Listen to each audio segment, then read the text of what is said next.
Pemirsa, relokasi pedagang barang bekas atau loak di Jalan Gunung Agung dan Pasar akan segera dilaksanakan menyusul rampungnya pembangunan kios di lantai 3 Pasar Kranang. Relokasi ini ditargetkan terlaksana sebelum awal tahun 2016. Direktur Utama Perusahaan Dagang Pasar Kota Denpasar Imade Wetre mengatakan, relokasi untuk pedagang di Pasar Loak ini ditargetkan bisa terlaksana sebelum awal tahun 2016.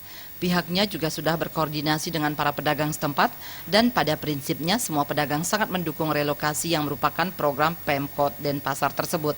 Apalagi lokasi baru yang disediakan sangat strategis.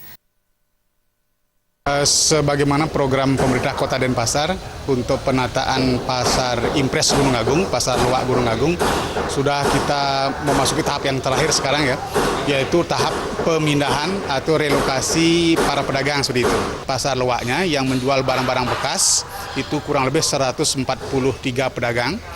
Sudah kita siapkan tempat sebagaimana yang dilihat sekarang ya. Nah, tentu kapan pindahnya, kapan ini selesai seperti itu. Nah, tentu kami punya deadline waktu, mudah-mudahan sebelum tahun baru, atau paling lambat tanggal 31 Desember, mereka pedagang tradisional yang loaknya sudah bisa pindah ke lokasi baru seperti itu.